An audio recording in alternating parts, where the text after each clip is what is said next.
ओम नमः सिद्धिभ्यां ओम नमः सिद्धिभ्यां ओम नमः सिद्धिभ्यां मंगलमय मंगले करन बीत लाख विज्ञान नमो तार जाते भई अरिहंतादि महान करे मंगल करे हो महा ग्रंथ करन के कार जाते मिले समाज सब पावे निज पद राज। इस भव के सब दुखन के कारण मिथ्या भाव इनकी सत्ता नाश कर प्रगटे मोक्ष उपाय। मोक्ष मार्ग प्रकाशक चौथा अधिकार मिथ्या ज्ञान का स्वरूप। मिथ्या दर्शन, मिथ्या ज्ञान और मिथ्या चारित्र ये तीन संसार के कारण हैं। संसार के कारण है माने दुख के कारण है। इन तीन में से मिथ्या दर्शन की अपन ने चर्चा की थी, अब मिथ्या ज्ञान की चर्चा कर रहे हैं। इसके बाद मिथ्या चारित्र की चर्चा करेंगे। मिथ्या ज्ञान के बारे में क्या कहते हैं देखो, प्रयोजनभूत जीवादि तत्वों को यथार्थ जानने का नाम मिथ्या ज्ञान है। प्रयोजनभूत तत्व किसे कहते हैं? जिनको जाने बिना, जिनका श्रद्धान करे बिना हमारा दुख दूर ना हो और हम सुखी ना हो, उसका नाम है प्रयोजनभूत तत्व। प्रयोजनभूत तत्व 7 है, ठीक है ना? जीव, अजीव, आश्रव, बंध, संबंध, निर्जरा और मोक्ष। तो क्या कहते हैं? इनको विपरीत जानना, अयथार्थ जानना, इसका नाम क्या है? मिथ्या ज्ञान। तो उसमें 3 कारण बताए मिथ्या ज्ञान के: संशय, विपर्यय और अनध्यवसाय। वो मिथ्या ज्ञान 3 तरह से काम करता है: संशयात्मक रूप, विपर्यात्मक रूप और अनध्यवसाय रूप। तो देखो संशय क्या है? तो कहते हैं मैं आत्मा हूँ कि शरीर हूँ। ख्याल में है ना? कभी अपने को शरीर मानने लगते हैं, कभी अपने को आत्मा कहने लगते हैं, कभी कुछ। तो ऐसे संशय चलता रहता है कि क्या पता आत्मा भी हूँ कि नहीं, शरीर हूँ कि नहीं। कोई जब जोड़ दे के कहता है कि तुम आत्मा हो, तो कहता हाँ मैं आत्मा हूँ। फिर थोड़ी देर बाद वापस अपने को शरीर रूप मानने लगते हैं। तो ऐसे वो संशयात्मक ज्ञान चलता रहता है, उसकी कोई कीमत नहीं है। और ऐसे ही एक ज्ञान चलता है विपर्यय। विपर्यय माने बिल्कुल विपरीत, हम तो शरीर ही है, आत्मा की सुनने की समझने की कोई बात ही मत उठाओ, ठीक है? उसको कहते हैं विपर्यय ज्ञान, विपरीतता, बिल्कुल विरुद्धता लिए हुए। और तीसरा ज्ञान कहते हैं अनध्यवसाय। दुनिया में से बहुत सारे लोग हैं, क्या रखा है सब आत्मा की बातें सुनने से? क्या फालतू धर्म भरम, अरे खाओ पियो मस्त रहो, जो है जैसा है, हमें नहीं जानना कुछ भी। माने धर्म के नाम पर वो कुछ सुनना समझने कोई राजी नहीं है। उनसे पूछो कि कुछ तो सुनो, कुछ बाहर है, कुछ नहीं, हमें नहीं सुनना। तो कुछ ऐसे कि कुछ जानने ही नहीं चाहते, ठीक है ना? तो बस ये कहते हाँ कुछ तो है, जब तो ये सब चल रहा है, लेकिन हमें कोई ज़्यादा विशेष लेना देना नहीं है। इस तरीके की दुनिया में ये 3 तरह की बातें चलती हैं। ये सब मिथ्या ज्ञान का ही स्वरूप जानना। और देखो क्या कहते हैं, ऐसा जैसे मैं शरीर हूँ ऐसा जानना, तथा कुछ है ऐसा निर्धारण रहित विचार, उसका नाम अनध्यवसाय है। जैसे मैं कोई हूँ ऐसा जानना।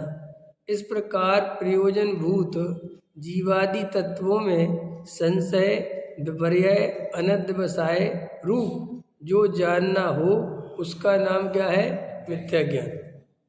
तथा अप्रयोजनभूत पदार्थों को यथार्थ जाने या अयथार्थ जाने, उसकी अपेक्षा मिथ्या ज्ञान सम्यक ज्ञान नाम नहीं है। जिस प्रकार मिथ्या दृष्टि रस्सी को रस्सी जाने तो सम्यक ज्ञान नाम नहीं होता, और सम्यक दृष्टि रस्सी को सांप जाने तो मिथ्या ज्ञान नाम नहीं होता। ये बहुत इम्पोर्टेंट बात रहती है। सारी दुनिया उन बातों में उलझी हुई है, उन बातों में लगे हुए हैं जिन बातों से सम्यक दर्शन और मिथ्या दर्शन का कोई संबंध नहीं है। ख्याल में है ना, मैंने है ही नहीं। वो लगे हुए हैं रात और दिन पढ़ रहे हैं धर्म के नाम पर, और वो सोच रहे साहब ये धर्म धर्म के कारण होंगे, अथवा इनसे धर्म हो जाएगा, अथवा इनसे धर्म हो जाएगा, तो उनका त्याग करने में लगे हैं। तो वो कहते हैं कि साहब तुम्हें यही नहीं पता कि प्रयोजन भूत तत्वों की सच्ची श्रद्धा चाहिए।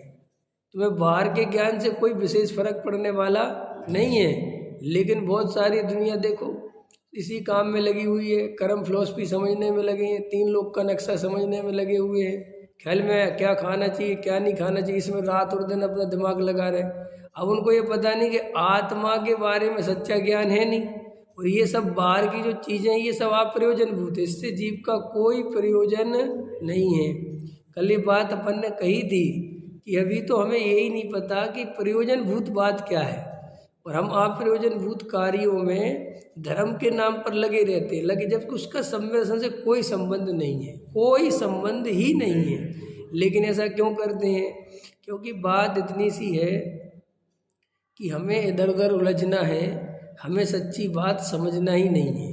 सीधी सी बात, हम वो बात जानना ही नहीं चाहते जिससे मोक्ष होता है। हम मोक्ष के नाम पर बहुत कुछ चाहते हैं, लेकिन असली बात नहीं चाहते, और असली बात हमारे सामने आ भी जाती है। भाग्य से असली बात हमारे सामने आ भी जाती है, तो भी हम उस पर ध्यान नहीं देते। जैसे ऐसा समझ लो, आत्मा 2 कारणों से मिलता है। सच्चा सुख आत्मा का 2 चीज़ों से मिलता है, भेद ज्ञान और आत्मा का ध्यान। क्या 2 चीज़ें कौन सी हैं? भेद ज्ञान और आत्मा का ध्यान, वही 2 चीज़ों से आत्मा मिलता है। इसके अलावा दुनिया में कोई तीसरी चीज़ नहीं है जिससे आत्मा मिलता हो। अब ये बात तुम्हें पता चल गई, फिर भी हम ये 2 बातों पे ध्यान नहीं देते। लेकिन मैं अभी कहूँ कि पूजा ऐसे मत किया करो, ऐसी पूजा करने में दोष है, कल से बदल लोगे। ख्याल में है ना, ये वाली पूजा की जगह ये वाली पूजा करा करो, इसमें ज़्यादा मन लगता है, वो वाली करने लगोगे। मैं कहूँगा अब विधान ये वाला नहीं करना है, नया वाला आ गया वो करना, वो करने लगोगे। ये मत खाना, इसमें इतना दोष है, वो छोड़ दोगे। ये खाना, ये बढ़िया चीज़ें विटामिन है, वो खाने लग जाओगे। ख्याल में है ना, पानी ऐसे नहीं छानना चाहिए, अभी नई विधि आ गई ऐसे छानो, ऐसे छानने लग जाओ, है ना। चलता है कि नहीं चलता? फलाने पंडित जी भी बहुत अच्छा नया शास्त्र पढ़ा रहे हैं, प्रथमानी बहुत बढ़िया, वो पढ़ो। हाँ साहब, फलाने पंडित जी है साहब, वो ये पढ़ा रहे हैं, ठीक है। फलाने कुंडलपुर में बहुत बढ़िया चल रहा है, वहाँ चलो। माने हम ये बात अच्छे से समझ रहे हैं कि धर्म तो भेद ज्ञान और आत्मा के ध्यान से हुए, जान रहे हैं हम सब, ये बात आपको क्लियर कट पता है, फिर भी वो नहीं कर रहे। उसके अलावा वो सब कर रहे जिससे धर्म नहीं होता। ऐसा क्यों? ऐसा मन में सोचो कि जब मुझे सत्य, देखो एक बात बताओ, सब्जी में खारापन लाना है तो नमक डालना ही, बात तुम्हें पता है, और फिर भी तुम सब्जी में नमक नहीं डालो, उसकी जगह दुनिया भर का आगलूर डालते रहो, तो ये क्यों कर रहे हैं ऐसा? सोचो, क्योंकि तुम चाहते नहीं कि वो खारी हो, बस हल्ला मचाते हो। ऐसे ही हम दुनिया को बेवकूफ़ बनाते हैं। संसार में दुख है, पैसे में कोई सुख नहीं, विषय भोगो। अब ये दुनिया को बेवकूफ़ बोलते हो, अंदर में तो सुख वहीं दिखता है। पद प्रतिष्ठा, मान सम्मान, पैसा, रुपया, जो भी संपत्ति, हम ऊपर ऊपर से बोलता इसलिए है, कारण भी बता रहे, वो माहौल ऐसा बना है। माहौल ऐसा, अगर माहौल ऐसा बना होता ना कि पैसा, मकान, दुकान यही होना चाहिए, तो फिर वो ये बोलता बेचारा कि ये होना चाहिए, और ऐसा मौका पड़ जाता है कहीं तो बोलता भी है। देखो शादी विवाह होता है तो खुल के बोलते ना, माल होना चाहिए साहब, वही थोड़ी बोलता धर्म होना चाहिए। वो तो ये तो माहौल ऐसा क्रिएट हो गया है। भारतीय संस्कृति की सबसे बड़ी प्रॉब्लम यही तो है। ये देश, ये संस्कृति इतनी पुरानी है कि यहाँ के लोगों के खून में घुस गया धर्म धर्म धर्म धर्म धर्म बोलना, और अंदर से पूरे धर्मात्मा है। ख्याल में है ना, बाहर से धर्मात्मा की चाशनी लगा रखी है और अंदर पूरे धर्मात्मा है। क्यों? एक बहुत बड़ा दार्शनिक हुआ, उसने लिखा कि दुनिया में जितने भी धर्म हैं, जितने भी दर्शन हैं, वे भारतीय धर्म का, भारतीय दर्शन का सब मिलकर भी मुकाबला नहीं कर सकते, क्योंकि भारतीय दर्शन इतना प्रौढ़, इतना प्रबुद्ध और इतना विशाल है। समझ में आया ना? माने भारत देश जैसा धर्म कहीं नहीं है। लेकिन उसने जो दूसरी बात लिखी वो भी सुनने लायक, और बोले साहब भारत जैसे अधार्मिक लोग दुनिया में कहीं नहीं है। ये गजब की बात है। तो बोले साहब ये कैसी विपरीत, ये क्या बात? बोले साहब ये लोग ऐसे ऊपर ऊपर से पैसे को धिक्कारते हैं, ऊपर से कहते पैसे में कोई दम नहीं है, और मौका आने पर 2 मिनट 2 रुपए के लिए अपना ईमान बेच देते हैं। और बातें इतनी ईमानदारी की करते हैं, इनके ऐसा लगता है पूरे टाइम भगवान वास कर रहा है, एकदम आत्मा परमात्मा की बातें ख्याल में ना। मंदिर में आएंगे, सुखी रहे सब जीव जगत के, कोई कभी ना घबरावे, ऐसा यहाँ बोलेंगे मंदिर में। ऐसी ऐसी बढ़िया जोर जोर से माइक लगा लगा के गाएंगे, भक्ति करेंगे, ख्याल में है ना, है। और ये कुछ नहीं रखा, अरे परिग्रह तो महा दुखदाई है, ऐसे करेंगे। और वो ही आदमी बाजार में जाके ग्राहक को लूट रहा होगा, 2 रुपए की चीज़ 15 रुपए में पकड़ा रहा होगा। वहाँ न्याय नीति एक तरफ धर देगा, उससे कहेंगे कि बाबूजी अभी तो आप बोल रहे थे सुखी रहे सब जीव जगत, ये कर क्या रहे हो तुम? सुखी रहेंगे कहाँ से? लूटने में तुम ही लगे हो। कि अरे अब ठीक है, अब ये तो सब घर गृहस्थी के लिए करना ही पड़ता है, घर गृहस्थी के लिए करना पड़ता है। कहाँ लिखा 2 रुपए की चीज़ 15 रुपए में बेचो? 2 रुपए की चीज़ 3 रुपए में बेचो, 4 रुपए में बेचो, चलोगे। लेकिन 2 रुपए की चीज़ 15 रुपए में बेचना किस शास्त्र में लिखा है? ये कैसे न्याय नीति हो सकती है? अंतर समझ में आए? लेकिन वहाँ पर कोई, तो हमारे जीवन के जो हमने 2 नकाब ओढ़ रखे हैं, 2 यहाँ आके हम धर्मात्मा बन जाते हैं। तो धर्मात्मा बनते नहीं अंदर से, ये बाहर से बनते। अंदर तो हमें वो ही सब चाहिए, ख्याल में। तो इसलिए हमारे जीवन में कोई परिवर्तन नहीं होता। और फिर जब बुढ़ापा आता है तो सारे अधिकतर लोग जो बहुत मंदिर धर्म करते थे, बिल्कुल उनकी हालत देख के समझ में आ जाता है ये बहुत दुखी है, इनने कोई धर्म नहीं समझ में। क्यों? क्योंकि बाहर से परिवर्तन भी ज़्यादा दिन नहीं चलता, क्योंकि वो भी जब तक तुम्हारे अंदर कसाय जवान रहते हो ना, तो वो दुनिया को एडजस्ट कर लेते हो। लेकिन बुढ़ापे में आते आते कसाय दबाओगे कैसे? मैंने कहा था ना, बुढ़ापे में आदमी के पास एक ही सुख बचता है, वो भी आधा अधूरा, उसका नाम है खाना, भोजन।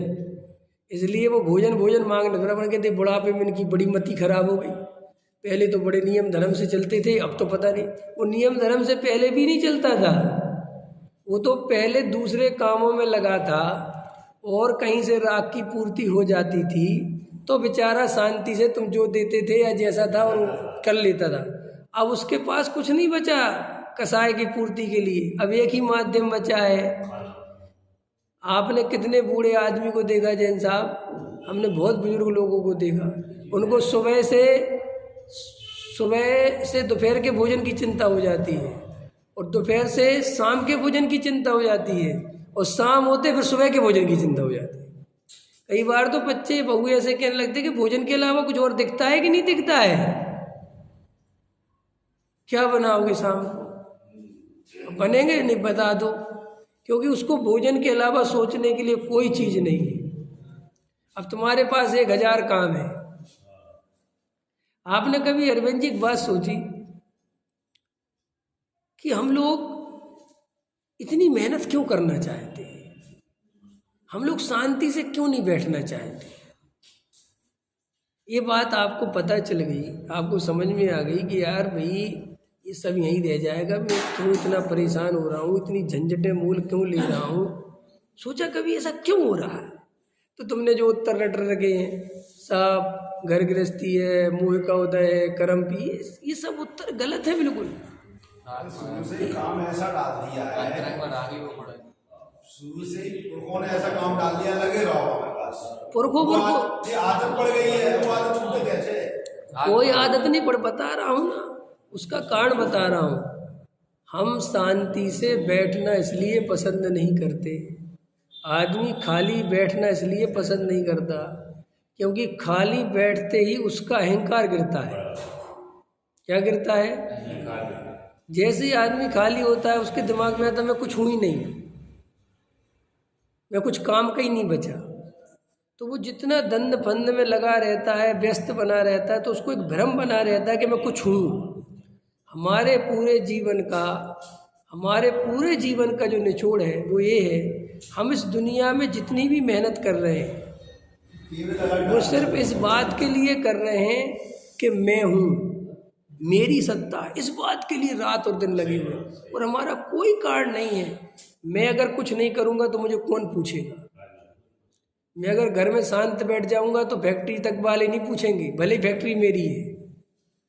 फैक्ट्री तक में क्या होता है, अब मालिक भी दो तरह के होते हैं। मान के चलो पार्टनरशिप में काम है, एक मालिक एक्टिव रहता है, माने वो जाता है फैक्ट्री पे, और दूसरा मालिक नहीं जाता, वो कभी कभार ही जाता है, घर पे ही रहता है। तो लड़के भी वो जो दूसरा मालिक आता है उसको सलाम नहीं ठोकते ज़्यादा, कहते ये तो ऐसे ही है, कभी कभार आता है। और हो सकता है सारा कुंडी वो ही घुमा रहा हो, लेकिन वो दिखाई नहीं देता। ख्याल में है ना? तो वो दिखाई नहीं देता, तो जो दिखता है वो बिकता है। अब हम पूरी चेष्टा करते कि हम दिखें तो बिकेंगे,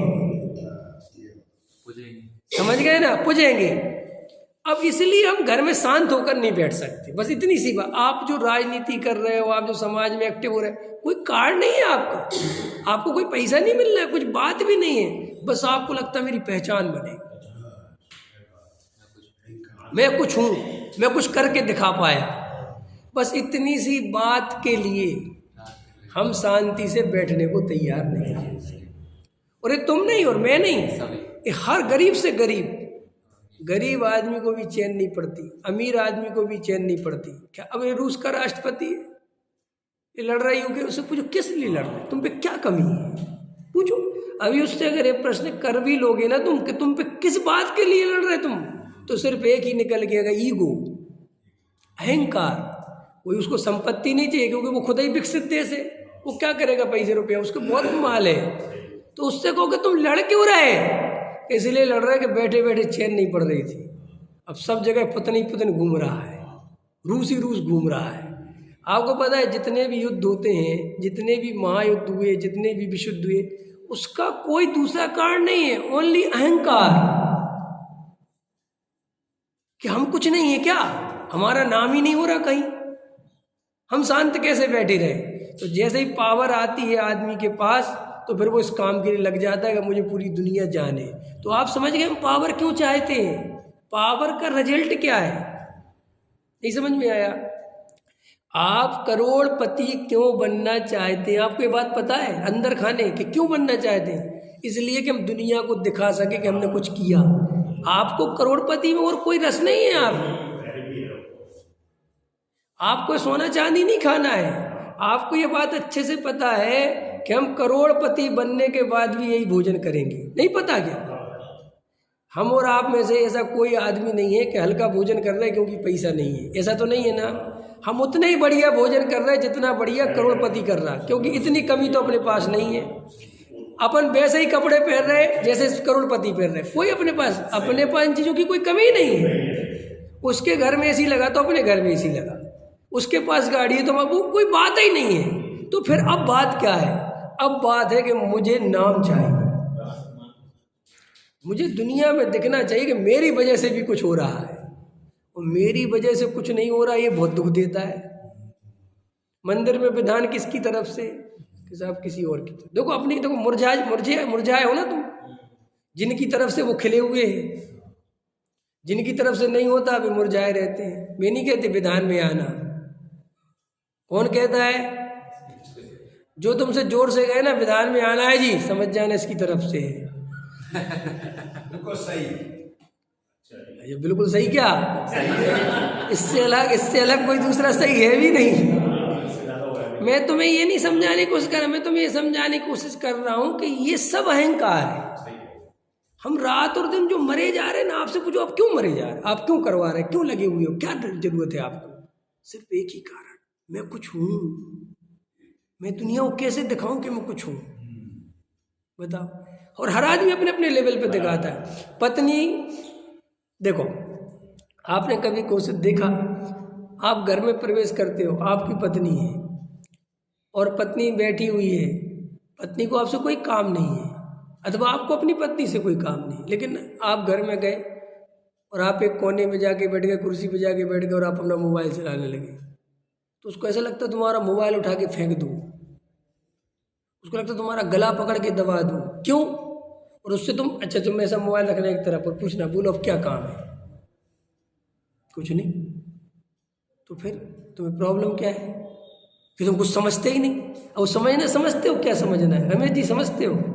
कुछ समझना है कि मेरे पे ध्यान दो, मैं हूं, मेरी सत्ता है। तुमने भोजन बनाया उसने और तुमने भोजन कर लिया, तुम एक शब्द नहीं बोले। उसको बहुत तकलीफ होती है इस बात की कि कम से कम 2 शब्द तो बोलो कि बढ़िया भोजन है। अरे बढ़िया नहीं तो खराब बोलो, कुछ तो रिप्लाई दो। नहीं बोला तो अपनी तरफ से कुछ तो रिप्लाई आना चाहिए, अच्छा अथवा बुरा, क्योंकि अच्छे और बुरे से हम कह रहे हमारे मित्र ना हो तो शत्रु हो है, लेकिन कुछ तो होना चाहिए ना। ऐसे आदमी देखो,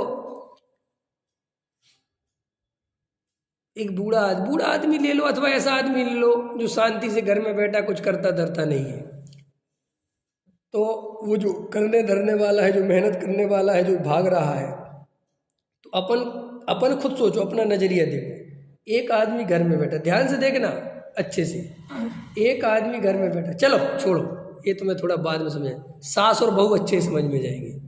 सास बेचारी घर में बैठी है शांति से और बहू काम कर रही है। मेरा प्रश्न है तुमसे, ऐसा नज़ारा देखकर भी तुम सुखी कैसे देखते हो, बहू को कि सास को? सोचो अंदर से, काम बहू कर रही है जबकि सास बैठी हुई एक जगह, फिर भी तुम्हारी नज़र में सुखी कौन दिखाई देता है? बहू दिखाई देती है, क्योंकि तुम्हें लगता है कि बहू कुछ है, ये तो बैठ गई, ये अब कुछ काम की नहीं है। माने बैठना तुम्हें सुख का लक्षण नहीं दिखाई देता, और तुम्हारी सारी फिलॉसफी बैठने की है। धर्म माने क्या, सिद्ध माने क्या, सिद्ध भगवान क्या है, बैठे एक जगह, और तो कोई काम तो नहीं कर रहे सिद्ध भगवान। अनंत भगवान क्या है, बैठे एक जगह शांति। मुनिराज क्या है, बैठे एक जगह शांति। फिलॉसफी धर्म की है कि शांति से बैठना सुख का लक्षण है, और मान्यता है कि शांति से बैठा हुआ आदमी सुखी कैसे हो सकता है। एक आदमी एक पेड़ के नीचे बैठा है, एक आदमी शहर जा रहा है, कह रहा क्या रे जीवन बर्बाद कर रहा है, क्या बोल रहा है उससे, क्यों रे जीवन खराब कर रहा है, बर्बाद कर रहा है। उन्होंने कहा भैया क्या कर रहे हैं जीवन, बड़ा शांति से बैठे। बोले कोई बैठने का समय है, कुछ कर, 2 पैसे बना, शहर चल, वहाँ बढ़िया काम धंधा मिलता है। बोले साहब फिर क्या होगा, फिर क्या होगा? अरे बोले पैसा कमाना बढ़िया होगा, तेरा मकान दुकान सब होगा, पत्नी शादी बच्चे सब होंगे, फिर क्या होगा, फिर शांति से बैठना। बोले वो तो मैं अभी भी बैठा हूँ, इतना घूम फिर के आके बैठना वही है। तुम ऐसी आती है, तुम ऐसी आती इस बात पे, जबकि वो आदमी वो दूसरा नहीं, वो हम ही है। हम यही तो कर रहे हैं। आपको नहीं पता कि आपका बुढ़ापे में क्या होना है, आपको नहीं पता, हमें नहीं पता बुढ़ापे में हमें कोना पकड़ा दिया जाएगा। सब पता है, फिर भी नहीं बैठना चाहते, क्योंकि हम कोशिश तो पूरी करते हैं कि हम कुछ करके दिखा देंगे, लेकिन यहाँ कितनी कुछ करके दिखा दो, यहाँ तुम्हारा दिखा हुआ कोई मानने को तैयार हो तब ना। कौन मानता है, कौन मानता है? एक से एक प्राइम मिनिस्टर मर गए, उनको कोई पूछने वाला नहीं रहा, बुढ़ापा आया, पद छिन गया, कोई देखने नहीं जाता है। अभी अभी ये प्राइम मिनिस्टर ही हवा में चल रहा है कि मैं ही सब कुछ हूँ, मैं अभी क्या है, 2-4 साल बाद खत्म, शांति खत्म, चलो हो गई तुम्हारा। ये सब वो जानता है ना, फिर भी दुनिया को दिखा दूं कि मैं कुछ हूँ, इसका नाम है अहंकार। और हमें कई रूपों में दिखाते हैं। अगर हम भोग करके नहीं दिखा सकते तो हम त्याग करके दिखा देते हैं। त्यागी वृत्ति की भी एक अकड़ होती है, मैं त्यागी वृत्ति हूँ, अब उसी में अकड़ा हुआ, वो सोचता कि त्यागी वृत्ति हूँ, उसका भी एक अपना जलवा है, एक अपना है। हर आदमी, गरीब आदमी इसी बात में अकड़ रहा है कि मैं गरीब हूँ। हम पे भाई साहब पैसा नहीं है, लेकिन हम डरते किसी से नहीं है। लोग अहंकार की देखते हो, अहंकार के लक्षण देखते हो तुम।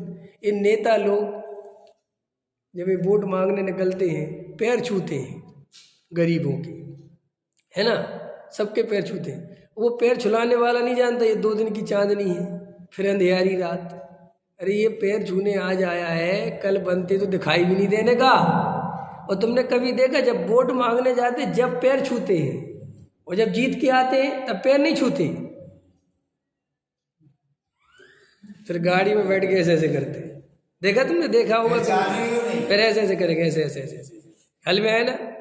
अच्छा ये बात जनता जानती है कि नहीं जानती? क्योंकि ऐसा पहली बार तो नहीं हो रहा उनके साथ, हर 5 साल में होता है। फिर भी देखो जब वो नेता उनके दरवाजे पे आता वे खुश होते, कहते भले एक दिन के लिए सही आया तो हमारे दरवाजे, आज तो हमारी फोटो खींचेगी आज तो बेटा हमारे पैर छुएगा, उसी में खुश हो रहा है। ये संसार की बड़ी विडंबना है। जबकि वास्तव में ऐसा सच्चाई देखने के बाद तो आदमी दरवाजे बंद कर दे, अरे भगाओ, कोई मतलब नहीं, क्या लेना देना इन लोगों से।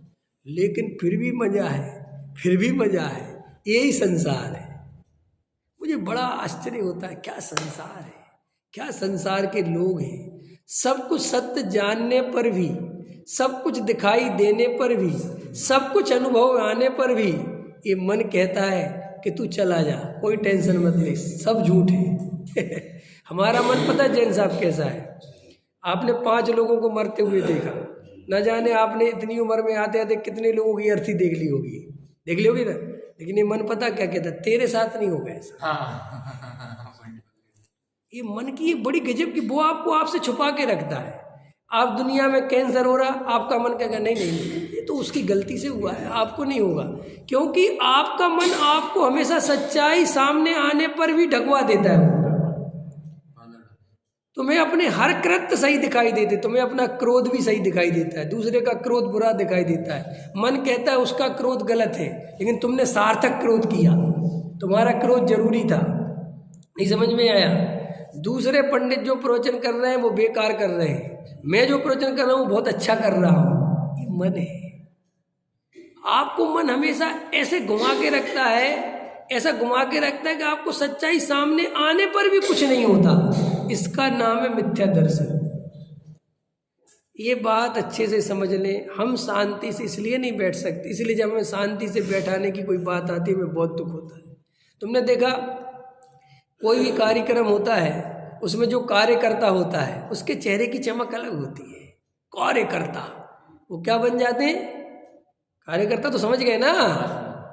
वो क्या होता है जब वो बड़े बड़े कार्यक्रम होते हैं, वे डंडे वंडे से लेके वे व्यवस्था बनाते महाराज जी की, हाथ बात पकड़ के कार्यकर्ता बन जाते जो। उनका तुम देखो, उनको इतना मजा आता है, इतना मजा आता है। जनता को रुको रुको, अभी महाराज जी निकल रहे, रुको रुको, सीटी बजा, हटो। उनका जोश देखने लायक होता है। वहाँ आदमी को बीमारियां हो रही हो तो वो भी गायब हो जाए। उस कार्य जैसे ही महाराज जी जाते हैं वो कहता मजा नहीं आ रहा। जब से महाराज जी गए बड़ा बुरा लगा। किस बात का? महाराज जी से क्या सुना था तुमने? क्या कह रहे थे महाराज जी? हमें कुछ नहीं पता, लेकिन महाराज जी थे बहुत मजा आ रहा था। किस बात का मजा आ रहा था? रंग राग चल रहा था, बाहर से लोग आ रहे थे, हम व्यवस्था बना रहे थे, और हमारे हाथ में पावर थी और गाड़ी भी दे रखी थी हमें ख्याल में आया? इस जीव को ऐसा जीवन जा रहा है हमारा। देखो भाई, एक गहराई से ये जो जीवन है ना, इसकी सच्चाई पहचानो। मैंने कई दफ़े कहता हूँ, तुम इस जीवन की कब तक इन लोगों के पीछे लगे रहोगे? कब तक धर्म के नाम पर अपने को ठगते रहोगे, दूसरों को नहीं? देखो, आपको पता है सम्यक दर्शन कैसे प्राप्त होता है। आपको पता है भेद ज्ञान और आत्मा की ध्यान, क्या कहता है ना, भेद ज्ञान और आत्मा का ध्यान, यही है सम्यक दर्शन का, मोक्ष का कारण। ये जानकर भी नहीं करते, और जो कारण नहीं है उनमें रात और दिन लगे रहते। क्यों? क्योंकि सत्य का सामना हम करना ही नहीं चाहते।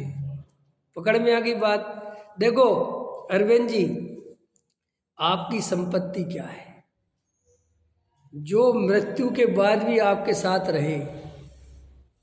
क्या कहा मैंने? मृत्यु के बाद भी जो आपके साथ बना रहे वो आपका है। अब सोचो बात, प्रश्न करो मन में कि मृत्यु के बाद मैं जिन चीज़ों के लिए पागल हो रहा हूँ, रात और दिन लगा हूँ, इनमें से कौन सी चीज़ है जो मृत्यु के बाद भी मेरे साथ बनी रहेगी। सोचो, एक चीज बता सको तो बताओ। और सुनो, तुम जो चीज बताओगे, जो चीज तुम बताओगे कि ये बची रहेगी, उसके लिए हमारे पास 1 मिनट का टाइम नहीं है। एक राजा था, गाड़ी अभी तो है ना टाइम। एक राजा था, तो उसकी 4 पत्नियां थी,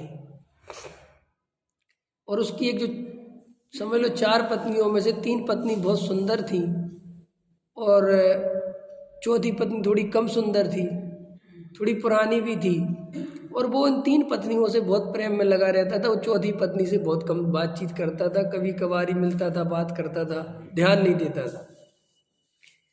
एक बार वो युद्ध लड़ने के लिए चला गया, और युद्ध लड़ने के लिए चला गया तो जब वो युद्ध से लड़के वापस आ रहा था, विजय हो गया, तो उसने पहले अपना आदमी भेजा, सेनापति भेजा, और कहा जाके रानियों से पूछो, मैं लौट के आ रहा हूँ, किसको क्या क्या चाहिए। तो जो उसकी छोटी रानी थी, उसके पास सेनापति गया, बोला रानी साहिबा, उनने ऐसा हुक्म भेजा है, बोलो आपको क्या चाहिए।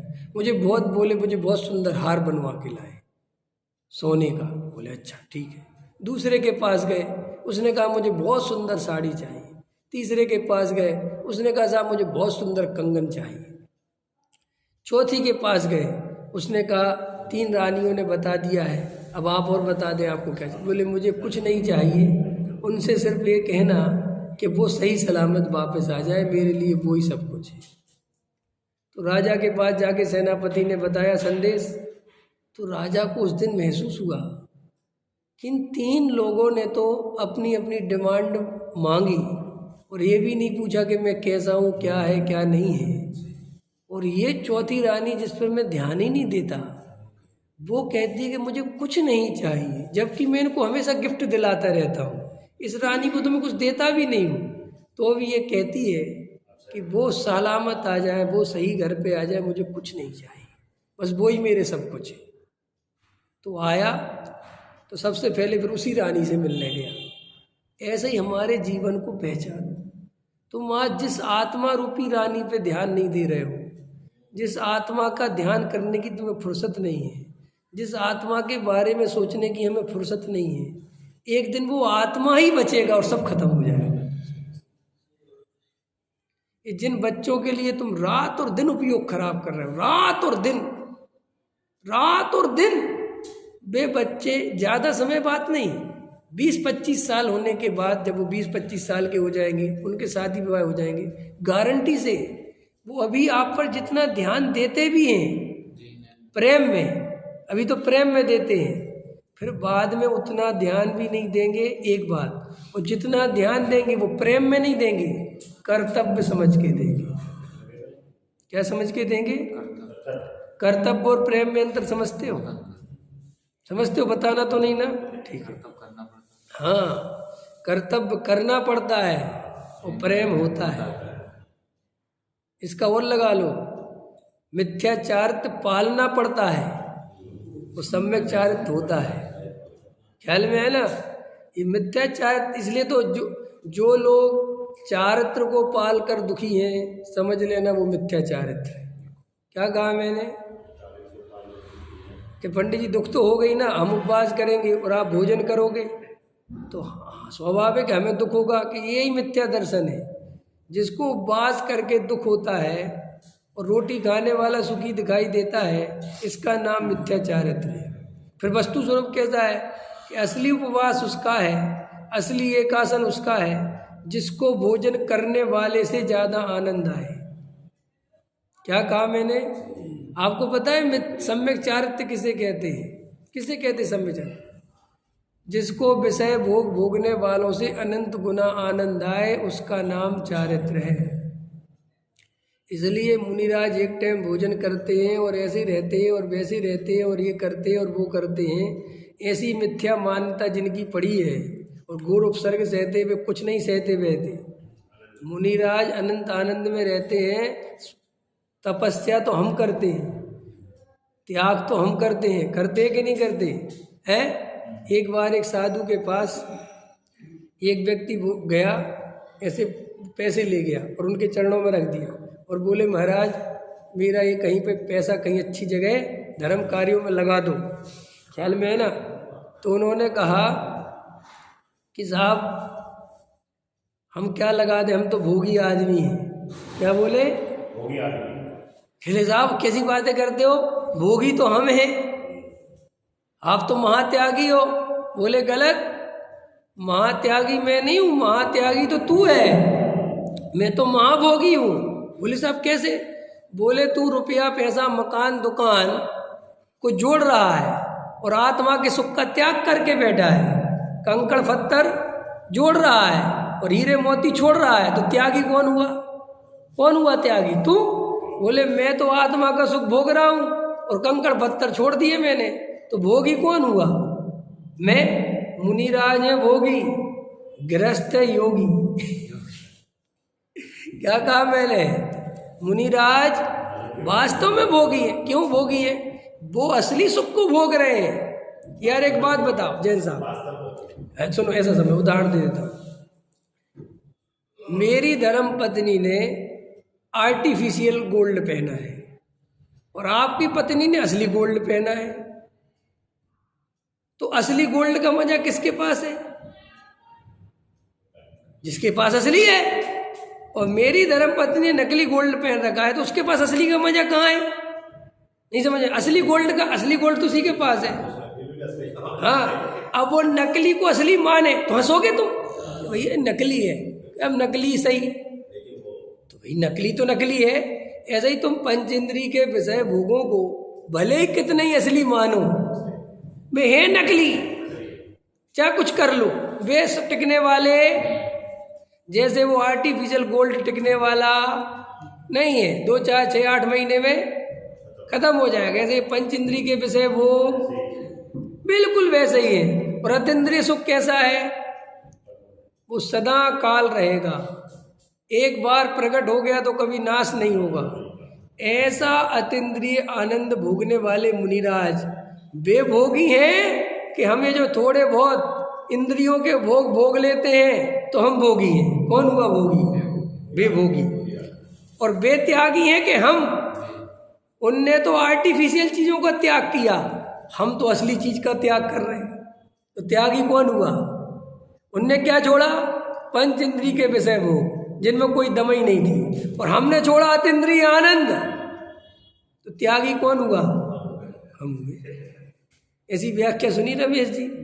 सिर घूम जाता है। मुनिराज भोगी और हम योगी।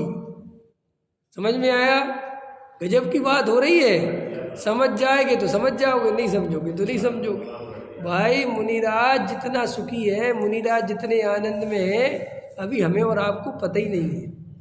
हम तो भ्रम से अपने को सुखी मानते हैं और मुनिराज को दुखी मान लेते हैं कि साहब घोर साधना कर रहे हैं। कोई घोर साधना नहीं हो रही है, इस शब्दों को हटा दो। मुनिराज तो घोर आनंद पी रहे हैं, अमृत पीते हैं पूरे टाइम। और जो मुनिराज दुखी हो वो मुनिराज नहीं, जो साधु संत अपनी तपस्या का रोना रोते हो वे साधु नहीं, जो पंडित अपने ज्ञान का पांडित बताता हो, अहंकार रखता हो, वो पंडित नहीं।